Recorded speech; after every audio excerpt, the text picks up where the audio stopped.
I got to tell you, man, I love watching my kitchen. I love being in the expo window. I love the intensity and the energy that we create. It's amazing, man. It's like a surfer. I wait for like holidays and Saturdays, like a surfer waits for a big wave. You paddle out into that wave and you want to jump on this thing and you want to ride it.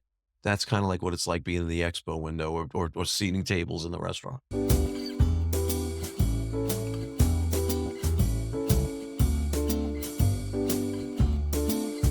Bobby, thanks for joining us. Yeah, man, I got to tell you, I'm It's psyched to be here. It's a pleasure. Looking yeah. forward to this. This has been, as you remember, like years in the making. Vin and I talked about it in 2019. Then COVID Yeah. happened, and I remember when Vin's like, who would be awesome to come on the show? I'll be from Vincent's, and we Yeah. looked at each other, and go, of course. So thank you for coming, and Yeah, it's a pleasure, man. It's a pleasure. obviously in our world, it's been a whirlwind, but I think in everyone's since COVID, and just from that point forward, I mean, you probably have seen something you could have never imagined, and the Vincent's brand obviously has been around for more than 100 years, and if you don't mind, just share like where that started from, because it's such a cool story. So the original Vincent starts in Little Italy on Martin Hester Street in 1904. And previous to that, it started as a clam cart. So back in the day, instead of a hot dog cart, you would have people like would bring clams and oysters out of the water, and then they'd take up a spot on the corner and they would serve them to people for lunch. People would come, show up, have clams and oysters, a little bit of sauce or whatever, and that was their little quick lunch to have. Carmela and Giuseppe Saiano started a clam cart on the corner of Mott and Hester Street, and they were so successful that they turned it into a restaurant, and they named it after their son Vincent. So thus the name Vincent's That's Clam awesome. Bar. Yeah, 1904, which is pretty amazing. I mean, 120 years ago. I mean, talk about sustainability. We're in business 42 years. We think that's a long time. Sure. And then you compare it to 120 years, like, wow, man, we got a long way to go. But that restaurant is iconic. Maybe one of the 10 oldest in New York City. And it just, it just keeps going. We take a lot from what they do, the provenance, the history, the traditions of what that is, and try to carry it forward here on Long Island. And that's our mission statement. And I think you and Tony, your brother, Yes. have were waiters there Yeah. in Car So Place. we're going to college. I actually started working at a restaurant called Salerno's in Queens with my dad. He was the maitre d' there, and he was managing this restaurant. And at the age of 14, I was a pretty crazy kid. And my mother looked at my father and said, "Look, take him to work with you because we're also going to lose this guy." And my dad said, "Okay." So he brought me to work, and I started as a busboy there, and I learned hospitality and I learned the restaurant industry there from him and Big Chris from Chris and Chris Tony's. Tony, yeah. And yeah, his father was the bartender there. My dad was the maitre d'. The Pappalardo family owned it, and they were amazing teachers and mentors. And I actually learned the business from them. And as I grew to, 17, 18 years old, I wanted to be a waiter, but I couldn't be a waiter there because the waiters were all in their 60s. Tuxedos was a very traditional Italian restaurant at the time. So I said, you know what, I got to find something else. And I ended up going to Lenny's Clam Bar in In Howard Howard Beach. Beach, Yeah, Cross Bay Boulevard, Joe yeah. DeCandia. And I worked with him from 78 until, man, 81, 82. And that was really hardcore. Joe DeCandia was a taskmaster, and at the time you kind of, you couldn't love Joe because he was so rough on you.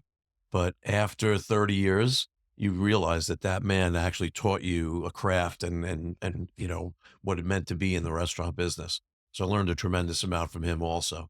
And then from there, we moved out to Long Island, and, it was just too much to make the ride back to Howard Beach and whatever. So we ended up getting a job at Vincent's, Okay. you know, and I And was walked. Vincent's always there in its Vincent's was current there since location? 1980. Okay. And I popped in. I was on my way to 231 one night, and I'd, taken like 2 months off from working, and I was concentrating on college. And I was going out one night with a friend of mine, and I was not feeling like I had 100%. I was like, you know what? I need double espresso. So we popped into Vincent's, got a coffee. Next thing I know, one of the waiters there used to work with me at Lenny's. And he's like, "What are you doing now?" I said, "Oh, I'm not doing anything. I'm going to school. I'm just concentrating on my scholastics." And he was like, "You know what? Why don't you come and work here?" I said, "All right, I'll think about it." So I came back like a week later, and I wrote like 50 checks my first night there. And these guys were looking at me like I invented fire. They were like, "What the heck is this about?" And I was like, "Man, it just took over the restaurant." Next thing I made it my home. And then all of a sudden in 1983, the store went up for sale. And I had gotten my brother a job there, and we looked around and we said, "You know what? We could do this. We could make this happen." College really wasn't for me. You know Yeah, what I mean? I went because my parents wanted me to go, sure. and I wanted to do the right thing. And, but the opportunity came up and we said, "Okay, let's take a shot." Now, the people that sold the restaurant to us, I don't think thought that we were going to be successful. I think they figured, "Oh, we'll get a bunch of money from these guys, and 3 months later, we'll take the store back." Some people do that. They Yeah. sell their business over and Purposely. over and Yeah. over With on intention. purpose Yeah. to people Mhm. that aren't competent. So I think they looked at us like, these two young kids are going to be clueless, but we had begged, borrowed, and stole all the money we could, and we knew there was no option. Failure is not an option for us here. If we fail, we're going to have to run away, move to Florida or whatever. So we're not going to do that. So we hunkered down and we just made it work, you And know? was the restaurant the same size it is Oh, today? no, the old restaurant was very utilitarian. It was actually in the middle of the shopping center. We moved it in, '98 Oh, because we okay. had just outgrown, our space at that point. And, with 92, we ended up buying the intellectual property, the name Vincent's Clam Bar, which entitled us to the sauce company. Okay. So little by little, we just kind of put everything together and, and, So and, and so the sauce solidified the brand. company was not in the mix prior. You Well, we and didn't own Tony it. brought. Somebody else had Okay, it. So got it. somebody else owned the sauce company. And when we bought the intellectual property, it entitled us to a royalty. So we told the gentleman that was making the sauce at the time, "We'll give you a year, get yourself situated. But after a year, we're going to expect to get something, for using the name." And that person didn't want to give us anything because the people that we bought the store from, they were very colorful, to say the least, involved in all aspects of, I don't want to say the underworld, but pretty much close to the underworld. Got it. So they thought that they were just going to pressure us and not have to give us the royalty, whatever. We ended up going to court. We had to fight them. We didn't want the sauce company. We just wanted to take, the Want a money. piece of We'll it. Sure. take the cash, Sure. you know. But all of a sudden, we find ourselves in the sauce business. So we had to figure out who could manufacture, who could recreate the recipes, which are difficult, not because of the ingredients, because of the processes. And we found this gentleman at L&S Packing, Lou Scaramelli the third. Now Lou Scaramelli the fourth runs it, but his dad, wonderful, wonderful. They're both great guys, but his dad was wonderful and helped us do the whole thing. And all of a sudden, we're in the sauce business. Wow. Yeah, it was crazy. Sometimes terrible things become great things if you can work your way through the process.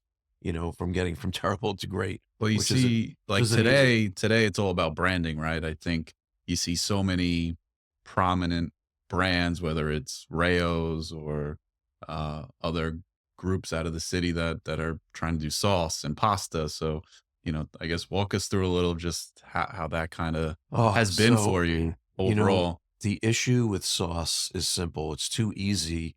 It's too easy to get into the sauce business. If you have a funny name, you have a grandmother, you have a restaurant, you can create a sauce and you can make X amount of product and try to move it into the marketplace. Getting it out there, having it sampled, retrial, um, and getting people to actually buy into what you're doing is very hard. Making a sauce is easy. You see people make vodkas today. They make all sorts of crazy stuff today. That's the easy part. Sustainability and staying on point and keeping it in the marketplace is very, very difficult. So that's what we've been focusing on, and it's hard. Rayo's is a monster.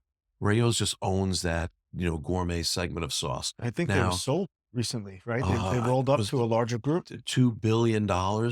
Campbell's, I think, bought it as some crazy, the family sold it to a company called Salsa. They built it up. They lowered the price, which actually hurt me tremendously. Because if you see Rayo's at 4.99 and Vincent's at 4.99, you're gonna go, you know what? I'll probably take the Rayo's, and I can't blame you. I understand that process. But what they kept doing was lowering the price, and forcing us to hold the price, which made it much harder because now you can't market, you can't do any things you want to do. You can't get new placement, things like that. Um, but it's a money game. If you wanted to go out and get a hedge fund and bring them in and create a team, and we just haven't had the desire to do that. Now the big company's Carbone. Yeah. Right. Carbone suddenly has all this extra money. You know, they're the big player. They got the PR people out there, celebrities coming to their restaurant. They're trying to be the new Rayos, you know. Yeah, Let's but see. I think, what's interesting is it always comes down to quality, right? I think, going back to Vincent's and its longevity of how you've been able to sustain in the marketplace with a ton of competitors coming Right. in and out. Vincent's has really been able to stay true So to quality, I So think. the thing that works for us, and this is what I try to tell people when they try to enter into the restaurant business or sauce companies, differential advantage. What are you going to do differently that gives you the advantage?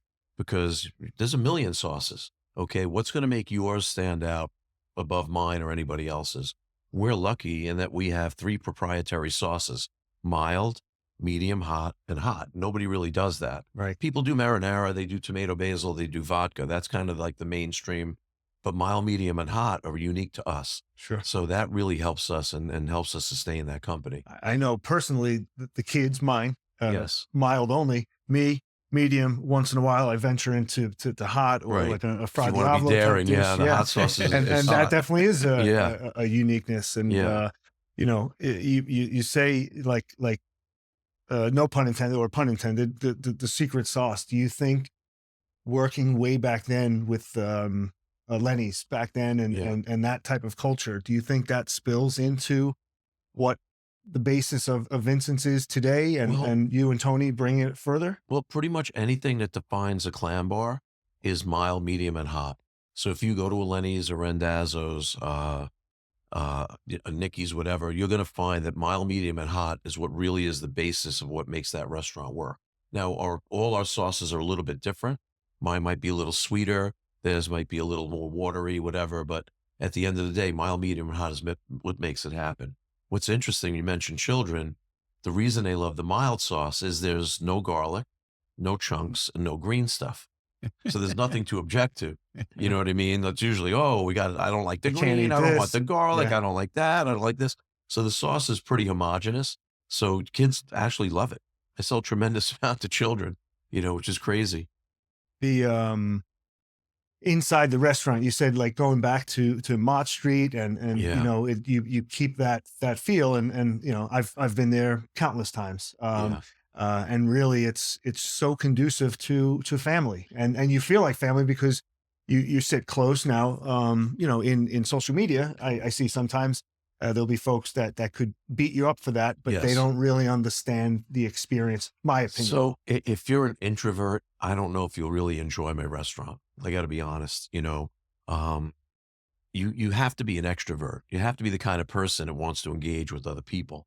And what's interesting is, you know, bars are kind of fading away. Like you can't find like discos anymore, or clubs anymore, or anything like that. Restaurants have become the new like meeting places.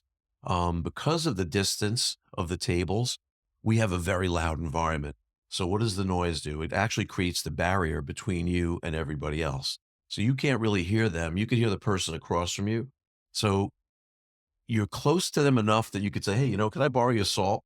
If I have to, okay, whatever. And all of a sudden, you start to figure out that's a really nice person, next to me. Next thing I know, people are like engaging with each other. You know what I mean? And it becomes this whole thing. And next thing I know, they didn't know each other when they came. The second time they came together. I'm like, you got to be kidding me. This is crazy, Yeah, right? that's But that's part of what makes it work. the You uniqueness know? of Vincent's. Yeah. So we call it communal dining. You get like that straight row of tables. What works for us is that if we get a big party, let's say a party of 20 shows up, we're going to be 20. They're expecting like an hour. Or it's going to take us a long time. Or we can't even do it sometimes out of the restaurant. Give us 15 minutes. We'll make it happen. Yeah. Because what we do is we try to seat a row within 5 minutes, 10 minutes of each other, knowing that that row will get up within 5 minutes or 10 minutes of each other. You know what I mean? So that gives us a big advantage. Also, we can take on these big parties that other restaurants can't, Yeah. you know? You see that a lot, I guess, on social media with like the sports teams. Was that something Correct. like by design or? Well, what happened was we started with Hofstra years ago, and the Hofstra teams would come in, and we have a kitchen that's so competent, and I give my kitchen guys so much credit. Sometimes I look at them and I go, I don't know how we did this tonight, but you guys cooked 1,200 dinners. You know what I mean? That's Wow. crazy on a Saturday, plus takeout on top of that. So when we get a big team of 60, they come in, they come off the bus, we line them up, they go into the rows, boom, boom, boom. Next thing you know, everybody gets water, drinks, whatever they're going to have. And then the food hits the table. And an hour and 5 minutes later, they're gone. And when you're serving a group of that size, are they ordering from the menu, or is it They could in advance? sometimes, You know what you're it can cooking? go either way. Okay. Sometimes they want to order off the menu. Sometimes the coach says, "Hey, only want them eating certain things," especially the ladies Pasta, teams. protein, and Yeah, the ladies teams are more about grilled chicken and salads and things like that. But a lot of times they don't want the kids going off, into left field and makes it a whatever. little bit easier for the kitchen. Makes it a little bit easier for the kitchen. If when you're doing like a family style, but usually even if you get the salad and the pasta family style, you're going to get an entree that's an individual entree. Right. So, it's I got to tell you, man, I love watching my kitchen. I love being in the expo window. I love the intensity and the energy that we create. And yeah, it's amazing, man. It's like a surfer. I wait for like holidays and Saturdays, like a surfer waits for a big wave. You paddle out into that wave and you want to jump on this thing and you want to ride it. That's kind of like what it's like being in the expo window or seating tables in the restaurant. How many guests a week? If It was 5,000. 5,000. Yeah, 6,000. Yeah, That's I know. It sounds, when you say the it numbers. doesn't sound real. Well, you know why? Because it's not a lot of seats. You're in a 140 seat restaurant. So it's a constant turnover. It's fast. If there's another thing that people complain about, it's the fact that they felt rushed. Now, we're not trying to rush you, but the kitchen is so quick. You order something and we have all these great systems in place, right? You order something, within 5 minutes, it's coming. So if you say, "Hey, I'd like an antipasto or mozzarella sticks or shrimp balls or whatever," boom, it hits your table.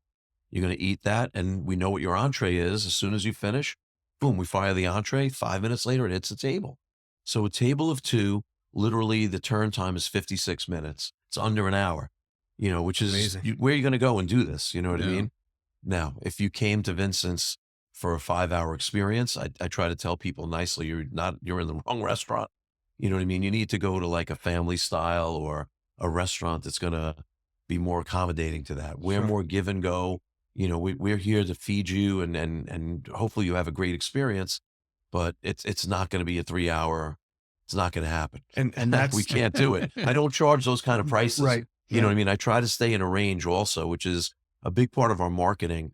Is we try to stay below what other restaurants will charge you. Try to give more for less, basically, is the idea. But to be able to do that, we need to do volume. Volume forgives all your sins. You can do a lot of things wrong and it gets covered up by the fact that we just did a tremendous amount of volume here. You know what I mean? So that's our thing. We're fast and furious. And that's all alongside while doing 100 takeout orders, or family meals, So right? That's so something we've talked Vincent about has. COVID and prior to COVID, our takeout rate was about 20%. Now it's about 35. So we've actually increased our takeout, okay, almost to, Almost double. 100%. Yeah. And on top of that, increased our visits in the dining room. So, it's just a crazy, crazy amount of volume. Along with that, DoorDash, along with that, online ordering, all those things help to increase your volume, and thank God we could accommodate it. That's the key. But 35% takeout, that's why during COVID, we were very lucky. Our guests understood that we knew how to do takeout well.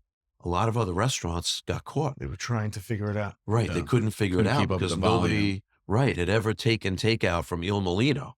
You know what I Yeah. mean? So they're sitting there going, what are we going to do now? Yeah, You know, they don't even know a the lot of system. family stuff. And doesn't Right. transfer well, right? That's always a Correct. factor. Right, it You doesn't had all transfer. the lids, the containers, Right. the what have you. So we knew if you had, let's say, calamari, for example, you have to aerate it. You can't let it sit there and the condensation will turn it to mush. So you have to do certain things and yeah, packaging and everything that we did along with the systems to put those takeout orders now someplace alphabetically. So when you come in to ask for it, it doesn't take 40 minutes to find it. Again, everything's a system. Everything's a process. Yeah, it looks You like know. that you actually have a valet line, but it's not a valet Right. line. It's a So takeoff. what was funny was during COVID, the police would come to me often. Bobby, you blocked Old Country Road. I'm like, what do you mean? We had 3 lines. I went to Chick-fil-A because Chick-fil-A, they're the masters of this, right? And you see people with, processors and units, walkie-talkies, you know, guiding people into different lines of traffic And it works. and it works. Okay. So I stood there for 2 days writing notes, trying to figure out how the heck these guys are doing this. And then we took that and we were talking about our friend Matt from Executive Parking Yeah. Systems. Elite, yeah. He did Elite. He didn't need them anymore. He gave me all his dividers and whatever. And next thing you know, I was set up for takeout. So I had one line, came 2 lines, became 3 lines. But when those lines backed up, they backed up from the shopping center up and out and onto Old Country Road. So the police were like, Bobby, what the heck? I'm like, bro, I'm moving as fast as I can. And we were moving very Yeah, fast. yeah. But there was just so many people, you know. Again, it was you have to love the madness part of the business, Yeah. you know, to want to be in it, trust me. What do you think keeps you guys going? I mean, 40 plus years Yeah. doing it probably better than ever. How Yeah. long have these systems been in place? Well, you know, it's always making everything better. It's never thinking that you know everything. When we invite new people in, and sometimes we'll bring consultants in, and we operate on validation. So what we do is we bring somebody in and we tell them right off the bat, listen, if we're doing something and you think we could do it better, we want to know that. If you came from another restaurant or you came from another industry and you think that there's a better way to accomplish this end, tell us and we'll discuss it. You know, we come to the table every week, owners, managers, and anybody else who would like to join. And it's like King Arthur. So everybody puts their sword in the middle of the table. And even though we're the owners, we don't say it's our way or the highway. We all are equal at the table now. So if you have an idea, you want to bring it up, you want to discuss it, absolutely. You know, now we have the right to try to beat your idea to a pulp if we don't believe in it. But by doing that, we end up finding the right place for that idea. You know, sometimes it's not always to the left or not always to the right. You have to find that center point for that great idea. You know, and by doing that, we invite people to give us great ideas. And it's not always my great idea that turns out to be the one that's going to work, you know? But, you know, that's part of it. You have to be open. You have to be an open society.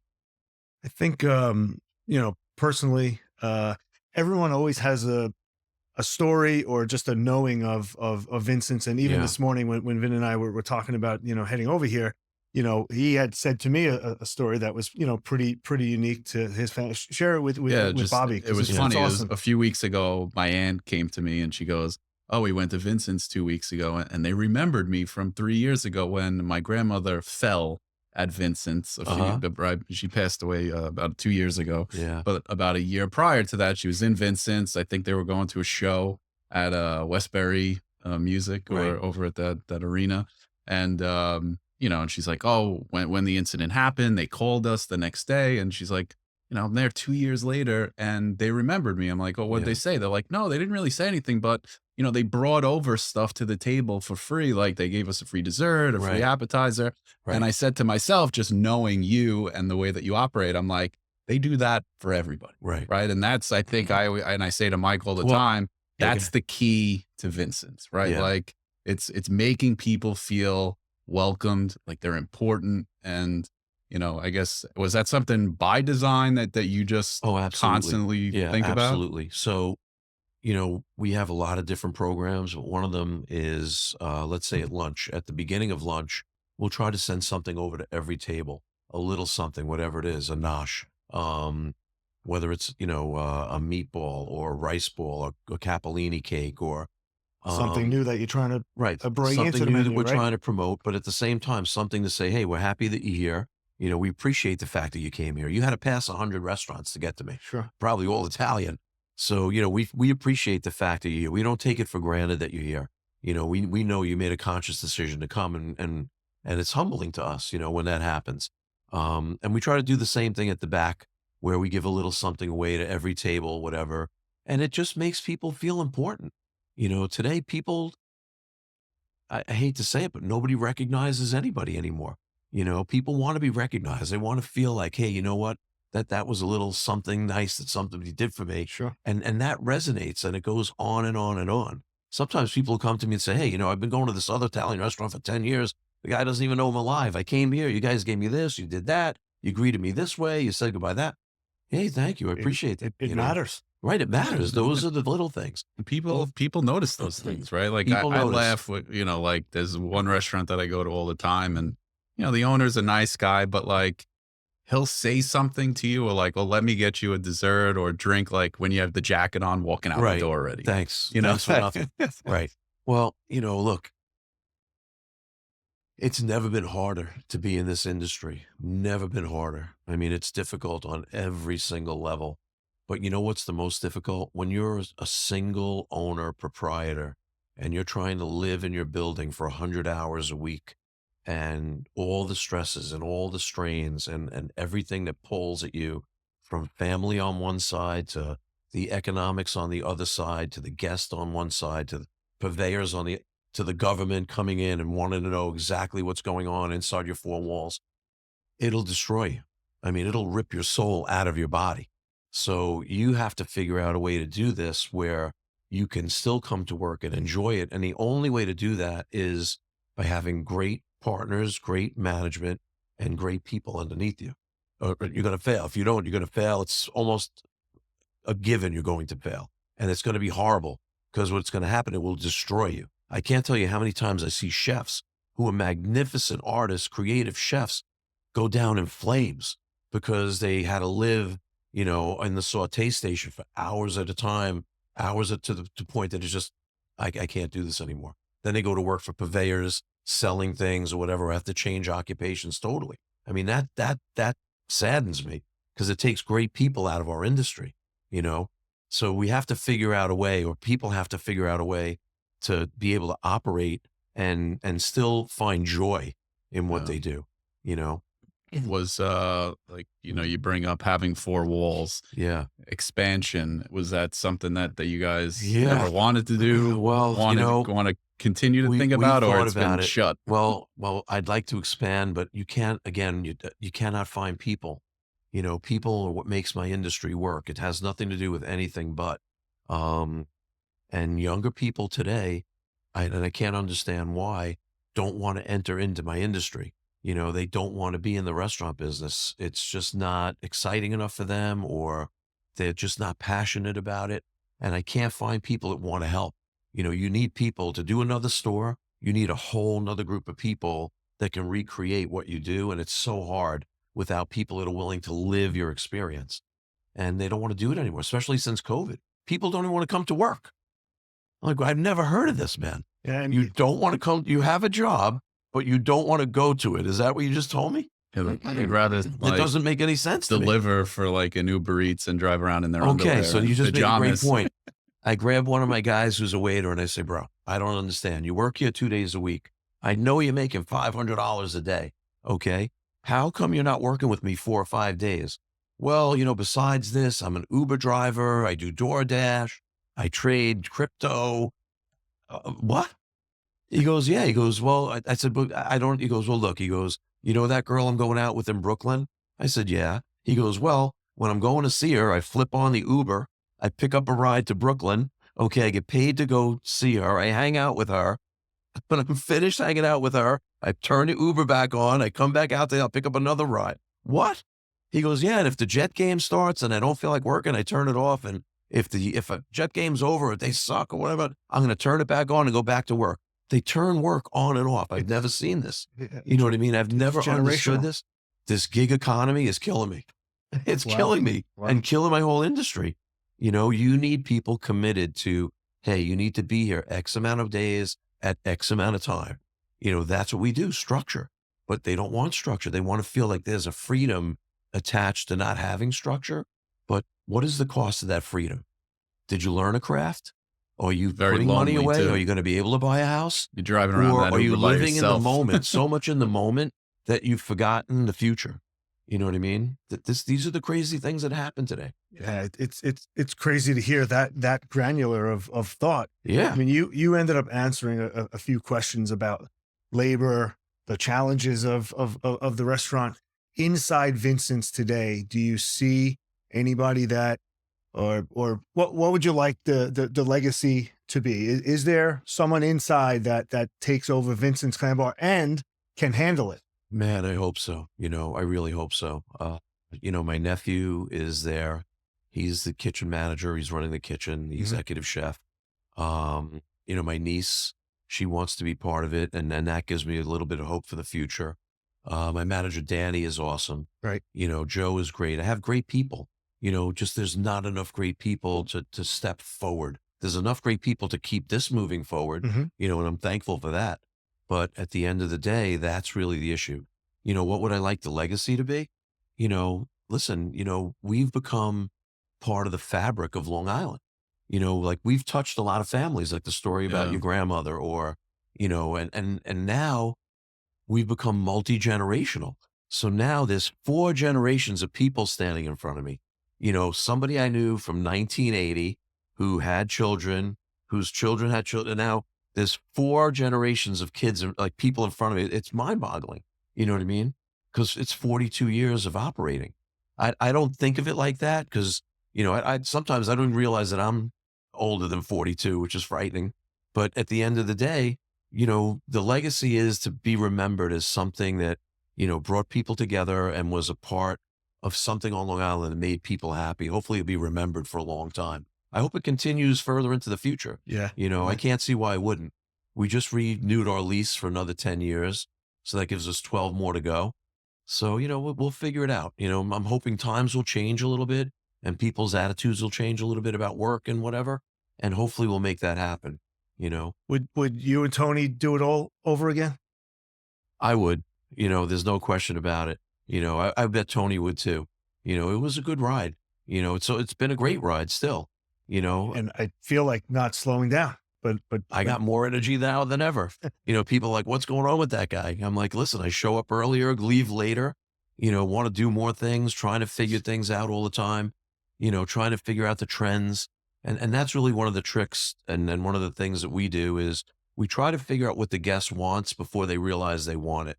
You know what I mean? Try to figure out where they're going to be in 6 months and greet them there when they get there. Be there with something that they wanted already so that they can say, wow, I can't believe that, they've had this and I never realized they had it, you know? And that's what we do. We do that family meal. We kill it with that, and people can't figure out how we do it at that price, but we make it work. We have great buying power. The trick, one of the big tricks in my business is you need to buy everything right. If you can buy it right, you can sell it right. But to buy it right, you have to take the purveyors to their knees. Okay. And that's a process. You have to have a bid sheet every Monday in every different category, in fish, in meat, in grocery, in produce. And what you do is you get all your prices together and then you have to call everybody back and go, hey, what's the price of chicken? What's the price of, I got this price. Can you do better? Can you do better? And then beat it down, beat it down, beat it down to the point where you got the right price for the right quality. And then you can sell it properly. And that's what we do. Do you You know, find like that's the biggest mistake most new restaurateurs kind of overlook when it comes to I opening think a they don't restaurant? realize that, food now has become a numbers game. And you need to know what your food cost is. You need to know what your labor cost is. You need to know what your controllables are, what your utilities are going to be. You have to guesstimate certain numbers and you have to put those together as percentages and then know that I need to do X amount of volume, economies of scale, X amount of volume to make these percentages work and then have a profit. Because you don't want to see, I've gone into restaurants that are mad busy that are losing money every day because they just don't understand any of that. And I'm like, guy, how did you not know that you overstaffed, that you overpaid, that you put too much on that plate for that cost? You know what I mean? And they just don't get it because they don't do the math or they've never been taught, Well, you I know? I always laugh because I remember we were in the restaurant once and you were telling us a story about like you were spending too much money on wine or something like that, Right. and you couldn't figure out why you were spending Oh, so so what much, and it was happened? like you changed like the Yeah. glassware or So something. what happened was, and it's like CSI Clam Bar, right? All of a sudden we do inventories on wine and we're coming up short. What the heck's going on now, buddy? Okay, something's wrong. We're coming up short on the wine count. What happened? Now, the last thing you want to do is say it's the bartenders giving things away, okay? Because that's the last place you want to go. But you have to say something happened. Did somebody take cases of wine? Did we not get a delivery? Did you get an invoice and there was nothing attached to that invoice? What happened here? So we're chasing it, chasing it, chasing it for months, months. Okay, watching like a hawk, everything. So one day I had a beaker and we took these wine glasses and I'm pouring and I'm showing the bartenders, you need to pour to this point. Okay. We actually put a little piece of wood up there with a line on it. You pour to this point. Okay. Every time a wine glass went up, we put it up against it, made sure, put it up against it, made sure. One day I'm sitting there and I'm like, listen, give me this wine, give me that, give me that. And I'm putting this into a beaker and I put it into a different glass and all of a sudden it came up short. And I'm like, wait a second. I went back, put it back in the other glass and it popped back up. I'm like, what's going on? I said, this is crazy. Put it back in the other glass. Libby, the company that I bought the glass from, in order to save money, stopped filling in the bottom of the glass. So we were pouring an extra ounce into every glass that we had purchased. And the old glasses were fine. The new glasses were getting killed because it got worse and worse and worse as we progressed. And we were chasing it harder and harder. And then we realized that by not filling the bottom, okay, we were giving up an ounce of wine on 1,000 glasses of wine. It's a lot of Wow. wine. So holy cow. So that's the kind of stuff you have to do all the time, trying to figure out where's the differences. How do we lose this? How do we, and we're masters at this. Inventory, numbers, you have to be an accountant now. You're more of an accountant than you are a culinarian at this point. Do other restaurateurs, other cuisines, come in to talk to you? Just Yeah. industry? I do. I love talking to people in my business, when they come in, we sit down, we'll chat, have conversations about what works for you, what works for me. What are we doing? What are you doing? Because, if you're a good operator, you want to keep other good operators moving forward. Like I said, we're losing so many people in my industry. It's crazy. So, I will tell people, hey, I'm doing A, B, and C, and I'm really successful doing these things. You should try this, you know, and sometimes they listen, sometimes they don't, you know, but you want to encourage them to do the right thing, but you want to learn from people, and sit down with them and have that talk. What's new? Like, what do you see that's trending, that's new? What do you see?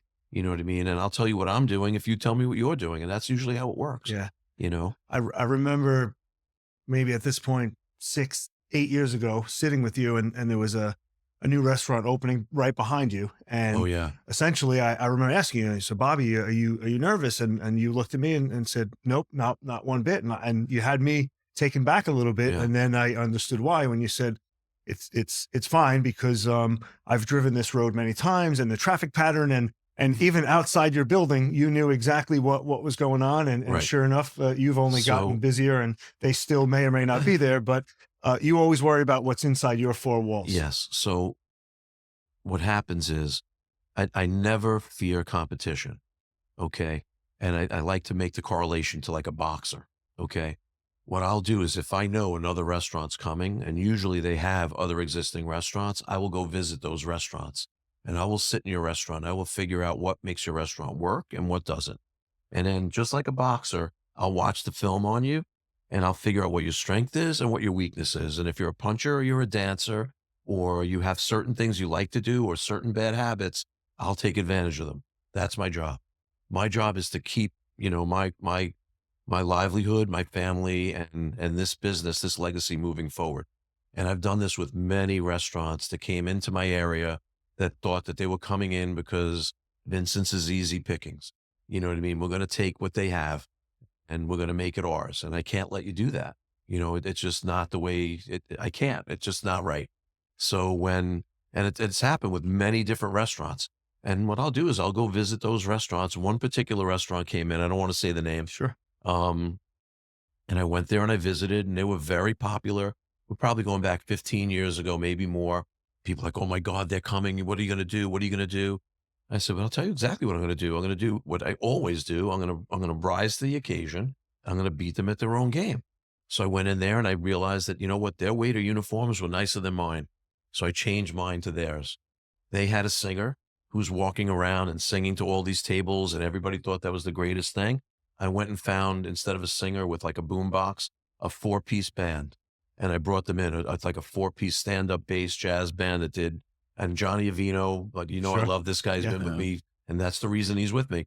And then what were their dishes on their menu that they were, so they had some popular dishes that we didn't have. Chef, we're going to make these dishes better than they do. And we had a 6-month head start knowing they were coming. And by the time they opened, everybody said, well, they're doing everything that Vince is doing. And I was like, well, that's exactly what I wanted you to think. But really, I was doing everything they were doing, right? So Just beat them to the punch. except that I had a 4-piece band and you had one guy with a microphone. I had, my food was better than your food. My waiters looked like those waiters. So you thought that they were copying me when I was copying them and that's how you have to do it. So with every different restaurant, it's different. With the one you were talking about was a different set of situations, where, that person had so much money that there was no way I was going to beat him dollar to dollar. You know what I mean? So I had to beat him psychologically. Sure. You know what I mean? To the point where if he came into Nassau, he'd start to shake. You know what I mean? So it was a whole nother level of how we're going to do this, but we're going to improve. And that's why competition's great. It forces you to improve your game.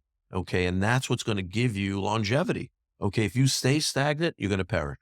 So you have to constantly be growing, constantly be moving forward, Yeah, I think like we were talking earlier, just being able to evolve, right? Right. With the times, marketing. Right. One of the things Vincent seems to be really, doing a great job is like social media. You Right. see the pictures up on the wall, celebrities taking, and I think a lot of people relate to that. Right. There's a certain type of like claim that comes along with that. I guess what kind of got you into doing the pictures and Yeah. stuff like that? So we've become an experiential restaurant, right? And almost like what I like to call Disney-esque without being campy. Okay. We go in and almost create an experience that you're going to say, hey, this is what an Italian restaurant's supposed to be. You know, from the moment you walk in the door, actually from the moment you approach, I'm trying to take control of how you think about Italian, how you think about food, where I want you to be as far as what you're going to eat. And it sounds kind of subliminal and crazy, but we actually do that. So you walk into the restaurant, you're going to see all the wood exterior. You're going to see all the writing on the glass that says calamari, scungilli, shrimp, mussels. We're going to get you thinking about what we want you to eat. And as you walk into the restaurant, you're going to see the validation wall, all the different pictures of all the different celebrities, all the athletes, the politicians, who am I forgetting? Actors and whatever. Okay. You never know who you're going to see. You never know who you're going to see, which is great, right? Then you step inside and you see the tin ceiling. You see the entire kitchen line, including the cafe. You see the bar over to your right and you hear the music and it's loud and it's festive. And now you look at the televisions and guess what? The video and the music are in sync. So you hear Sinatra, you see Sinatra. You hear Bocelli, you see Bocelli. Okay. So now you're getting in the mood. Okay. We sit you down. You're looking around. You're like, wow, the kitchen, all of a sudden you hear all the noise from the kitchen and things are being flamed and sauteed and there's bartenders shaking martinis and you see the pizza guy flipping the pizza and wow, it's almost experiential overload. Yeah. That the beautiful thing and the thing we try to create with that, and this happens to me once in a while, is my wife will say, oh, my girlfriend wants to go out with her husband and us and whatever, blah, blah, blah. Okay, great. Let's do that. You get out, you're with this other couple I haven't met. I have no idea what they like to do, whatever.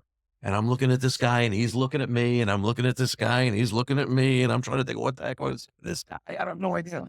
But all of a sudden, if you see a scene from The Godfather on the video and you look and go, bro, The Godfather, oh, I love Great that movie. You love The Godfather. Yeah. So all of a sudden that commonality, creates that bond, that creates conversation, that creates that feeling of, hey, you know what? I really like this guy. I had no idea who he was before, but we both love The Godfather. We both love Bocelli. We both love. Those are the things that connect people. And that's what we do. We try to take what we understand in the Italian American experience vis-a-vis food and then create those friendships and those bonds. And that's how we do it. So in the hour, or 56 minutes to be exact, you're giving someone a feel we're somewhere else, not in Call Place. Correct. And you could leave all your troubles behind. It's kind of like Cheers. Okay. You could leave everything outside because once you come in, you're going to feel it's like, I kind of think of it like coming to an Italian wedding where you don't know anybody. Okay. Which are the greatest weddings you could ever go to because you could just go walk around, eat whatever you want. Commonality. Exactly. And having a good time. And just bounce, And then if you do get to see a celebrity, that's even better. You mentioned here's a pizza box, but do you think many guests know, and I've been there many times, how good the pizza is at Vincent's? I don't So, think they do, but and maybe you could argue different. so, and I'm not just saying this, but we do so many things well that it's hard to get things to stand out, if that makes any sense. And what happens with my guest, and which is very hard for us to sell specials, you left the house knowing you're going to have this. So you knew you left the house. I'm having Chicken the chicken parm. parm. Yeah. I'm having the shrimp and galama. I'm having the Sunday sauce. I'm having. So we put up a special. The guy's like, yeah, that's great, but I'm having the chicken parm. I'm having. So usually I can tell if we sell specials, that's usually either a new guest or somebody that comes way too much. Okay, Got it. which is great. Or the bread. People come from The the bread. bread. The bread. Yeah. So again, differential advantage. We bake all our own bread in house. So if you wanted to get it, you can. Only we only we make it. So all those little things. And I'm going to tell you, every Italian restaurant you go to is a 90. If you went down for steak, I could tell you we could see big differences in steak. If we started at Sizzler and ended up at Peter Luger, we'd know all the differences in between. When it goes in for Italian, not really. You know what I mean? Italian, the differences are much smaller. So we all are kind of sitting around a 90. But what gets you to 100? The bread, the oil and the herbs, the service, the videos, the way all those little things. All of a sudden now you're a 99. And that's the difference between, Yeah, and making it and not making it. And the guys that you have there that are the waiters hospitality. are just, they're a step above. Yes. And So we have what we call steps of service. So when we hire a waiter, we put them into what we call our steps of service. Now, what does that mean? If a guest sits down, you have to greet the guest within 60 seconds. Okay. If you're going to take their order, you need to get their drink order first. The drink has to hit the table within 5 minutes. Once the drink hits the table, you could take their order, bring them bread and herbs. Why? I don't want to bring you bread and herbs first because I want you starving, dude. Okay, it sounds terrible, but I need you starving before you order, or the bread becomes the appetizer and we lose those dollars, and we need those dollars to make it work. So now, you're going to punch in your appetizer, 5 or 6 minutes, here comes your appetizer. So in the first 10 to 15 minutes, we've greeted you, got your drink, and you got your appetizer, and you're on your way. Okay, from that point, we know what your entree is. So now my guys know the timing of the kitchen, and they know that certain things, take, like, let's say something's a steak might be a 10-minute item. If he has a steak, he's going to punch that in X amount of time sooner than if it's just 2 rigatoni vodkas or very quick. But we know once that happens, boom, entree hits the table. You know what I mean? And then from there, it's coffee and dessert, and away we go. But it's a system. So now, if a manager's operating, he could look at a row of tables and know this guy's out of step. Why did they get the bread before the drinks? Or why aren't they getting something? Or why is it taking so long to get an entree? Or why is it taking so long? So that's the clock that runs in your head, you know? And I always laugh because, like, when you go and you talk to Bobby there, he like makeshift kind of stand to the side because Stand over here with me. Stand over here with me. He's got the earpiece in and he's like a dispatch. He's just pointing and You're he's looking like and you're 47, Right. he's just Because if a waiter's not cleaning a table fast enough, turning a table fast enough, if food's not getting to a table, if 3 people out of 4 got their entree, where's the other entree? These are all the things, because a lot of what we do is play defense. What you don't want to do is give the opportunity for a guest to say something's wrong. Okay. Because that starts a whole cascade in the wrong direction. So you want to be able to say, hey, we're doing everything right. And thus, by doing everything right, there's no reason, you're going to have a great experience. There's no reason to complain, God forbid. You took some words out of my mouth, but Yeah. from Vin and I's, let's say, experience coming in, what could you do better? Because the outside world, I mean, us go, Wow. how much better could it get from a process? I wish I had a bigger waiting area. I wish I had a Okay. bigger bar. I wish I had a coat check. There's certain things that you wish you could do better. Listen, if you could remember every single person's name, that would be amazing. Yeah. That there's certain things that we try to, and we always try to do better. There's no question about it. Now they have all these, amazing ways when you like come in on open table, you can put little notes on the open table about, oh, so-and-so likes this Celebrating wine or or- celebrating or, yeah. So all those things we would love to do better. I would love to be able to seat reservations on time. If there's one thing that I work on really hard is trying to keep tables moving. Again, when somebody feels like they're being rushed, I'm not rushing you because we need those dollars. I'm rushing you because those people at the door want to eat too. So sometimes they look, oh, that greedy owner rushed us. No, I'm trying to get these poor people in because they've been waiting 45 minutes over their reservation time because you're not leaving this table that you should have left a half hour ago. You know what I mean? So that's the challenges, as it goes back and forth, You you guys, know, you're open every day of the year, or every day except Thanksgiving, Christmas, and believe it or not, 4th of July. Okay. 4th of July is a dud. it just doesn't make it doesn't make sense. Doesn't make sense to open 4th of July. Nobody shows up, nobody comes in. At least the staff gets to recharge. Yes, which You- is great. You guys, yeah, wow. Yeah. But you want to know something, Mike? And this is one of the things that we do very well. We don't run our staff into the ground. We want you to have 2 days off, 2.5 days off. I want you to come back to work going, hey, man, I'm glad to be back to work. You're fresh and you're ready to go. A lot of times, again, when you run people 6 days, and a lot of owners will do this, oh, I need you to work 6 days. That guy's going to collapse. That cook is not making it 6 days, brother. Okay. If he gets 4.5 days, that's awesome. Okay. But I want you to have a family. I want you to have a real life. I want you to enjoy yourself. You know what I mean? It's part of what the world's about, but at the same time, you need to have, you need to be committed to your job, How about the whole family dynamic as an owner? Yeah. I know it's you and your brother, Wow. kids, wife, how that all kind of So- comes into play over the last 40 years. When I was younger, I was a little more ambitious and not as smart. And I became partners with 2 real gentlemen, great guys, and had a restaurant in the Smith Haven Mall, which looks nothing like it does today, Sure. in 2000. And he wanted us to be his partner. And, when we built the new restaurant, people came from all over to see it because it was beautiful. I used this architect, Morris Nathanson. He was the Da Vinci of wood.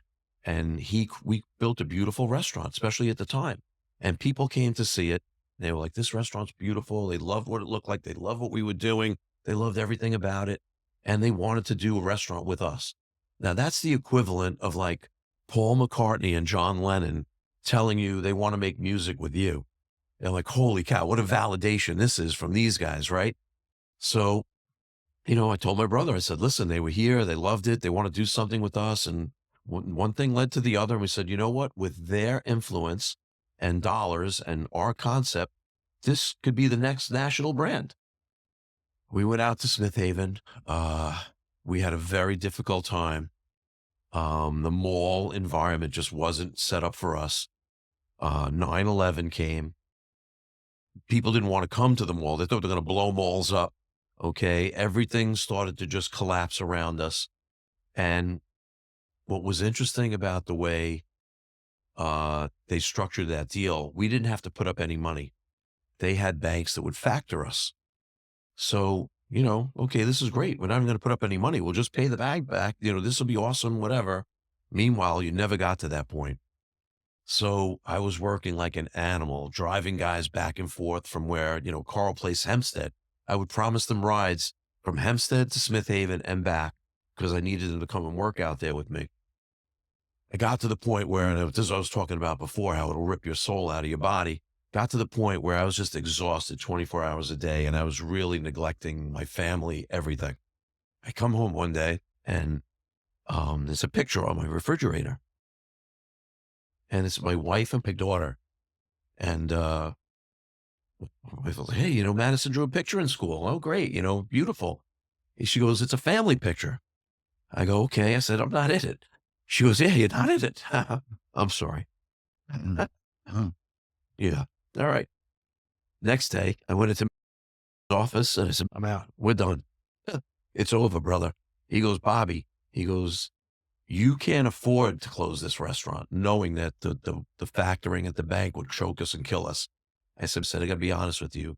When I'm on my deathbed, I'm going to say, I wish I had those 3 years back that I wasted with you guys trying to make this thing work. Right. 'Cause knowing right. it was never going to work, And obviously, knowing you as well as I do, everything found its way in the right way. Your Yeah, daughter thank God, man. graduated college. Well, She's doing her own oh, thing. yeah, no, She's no, not it's all involved in the beautiful. restaurant. no, listen, man, I'm currently. blessed. Yeah, There's no question about it. But at that moment, that was the bucket of cold water, of course. that just like you went down the elevator shaft and you're like, this is crazy now. because I had such an intensity to make it work. I wanted to work so badly, you know what I mean?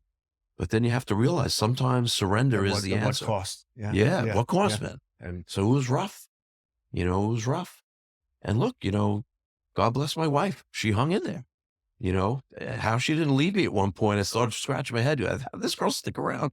You know? what do you enjoy? And sometimes maybe once or twice over the years, I've been on a food tour with Yeah. you, Oh, Joey, yeah. Danny. Oh, yeah. But what do you enjoy outside of the restaurant? How do you relax mentally? Oh, so Try listen, to. if I'm local, I have like a little route that I like to do on the island. I go to St. John's Church. I'll go into Huntington. I'll go down by Laurel Hollow by the water. I'll go into Oyster Bay. I don't know if you guys know where even Beaver Lake is, but I go by Beaver Lake. It's North Cleft Shore. Road. Okay. Yeah, beautiful. I mean, absolutely beautiful. So I'll take a ride through into Locust Valley and I'll just hang out on the island. You know what I mean? But my real joy is travel. Travel. I love to be in Italy. Italy. You find ideas, right? All the time. I know Yeah. we talk about that. But it's not even that. It's like you get to Italy, you're forced to turn everything off. So now it's just you have to be in the moment there. You have to enjoy what you're seeing. I like to travel in the footsteps of, someone in history. So I'll travel in the footsteps of, Julius Caesar or Michelangelo or Da Vinci, or we went to Amsterdam. So I'll travel in the footsteps of Van Gogh and try to go where they went and experience what they experienced. And I find that to be very cool. Any upcoming travel plans? Yeah, I'm going back to Italy, brother. I got to Nice. figure out how. I'm trying to figure out how to get a month now. I'm trying to stay for longer and longer periods of time in you different picked places. you and Leslie like different Yes. regions, right? Yeah. Oh, yeah. So, I mean, obviously Rome, Florence, Venice, and Florence is my favorite city. But Yeah, mine too. Positano is magnificent. And Lake Como is magnificent. And Cinque Terre is gorgeous. We did Taormina, Sicily is amazing. There's Capri and there's where can't you go? Italy just absorbs you, like takes you, and it's fabulous. And it's every day. And when you see the Colosseum and you walk into the Colosseum, you have to be moved. Still looks fake Still amazing. when you're standing on it. It's frightening. It's now you can go. The last 2 years ago, we went underneath. They opened up the catacombs underneath. It was amazing. Or if you're in Florence at the Accademia and you see the David, and you know that he carved this from one single piece of marble. Nobody told him he could do it. 18 feet tall, spectacular. Go into the Vatican, have your confession, and you'll fly off the stairs of the Vatican. You just have everything lifted off you. It's crazy. Yeah, it's Italy's the answer, So I don't know how I don't live there. That's right. The second home I should have in Italy somewhere. Can't That's what I wait to should go be doing. back there. Can't wait. Yeah. It's awesome, man. And the food's just another. The food's next level. The Yeah. people are next level. Everything's next level. It's just walking through the streets. You're walking through history, It's just amazing. And you get to burn all the calories. Yeah. Right. And you lose 5 pounds. You eat like a champ and you could lose 5 pounds in Europe. It's great. The food is just so natural. Right. Yeah, And for us, fresh. food is life, right? So food is the connection. And I try to say sauce is the things that connects us all at the end of the day, So it's great, man. Yeah, it's really great. Well, you just made me really hungry. Yeah, me. I'm hungry all the time, bro. At breakfast, I'm talking about dinner. At dinner, I'm talking about lunch. Solely coincidence, but I think I have a lunch meeting scheduled tomorrow. Oh, no kidding. I'll be there. Yeah. Yeah, I'll be there. From a guy across the street in the 666 building, which I'm sure many people run across the street. Yes. You I guys, think Glenn Franklin's there, right? it's Steve actually Cohen. from Glenn kidding. Franklin's office. What Yeah, a good guy. one They're of great his guys. associates. And really, I mean, who doesn't know about Vincent's? But I'm sure you're like, no, there's still more people out there that need to know about us and come see us. Yeah, it always amazes me when somebody comes in and says, "I've never been here before." I just assume they're from Florida. A friend of I'm ours. like, where could you be from? Dimitri, you remember? Yeah, Dimitri. the big guy. Yeah. It came and he lives in Wandsworth, Seaford. And he's like, yeah, I've never been here before. He's been there at least a handful of times. He has 2 small children. He goes, this place is absolutely great because the noise level, if a child is acting out in a way, you're not in fine dining. Right. And it's perfect for you just kids. make them feel comfortable, even if that's the scenario. Right. So we have many different layers of guests, and that's what I try to tell my staff also. Sometimes the chefs like to think that, we cater to the 1%. That's not the truth. You know what I mean? We're the everyday, every guy. We're the addition to your normal kitchen at home, kind of thing. But kids, amazing. And like you said, it's so loud. We don't know the kids are there. Yeah. my son's communion was there. Yeah. At 6 months. Yes. And my grandfather's 94th birthday Yes, I was there. remember. So everything in between, certainly Vincent's Yeah. can fit all the needs. Yeah. We try, man. We try, Well, that's really the truth. definitely kudos to you, Bobby. Yeah, thank you, bro. We appreciate Appreciate you you coming greatly. on. No, for you kidding? I'm sharing this flattered that story. you asked me. And honestly, we hope that maybe a young restaurateur sees this Yeah. and learns from it, and maybe comes to see you, tries Yeah. you, and learns from you. Yeah. Because Well, we need more individuals just like you, even on a personal level. And one of the great things about this industry, you could still apprentice. So you don't have to come in with, you just have to come in with heart and passion. You know what I mean? Everything else you could learn as you go. That's really the truth. That's the great thing. That's what makes it great. Awesome. Yeah. All right. Thank you. Yeah. Thank you. Thanks for guys. coming Yeah, on. really appreciate it. Appreciate it. Thank you for having me. Yeah. Thanks.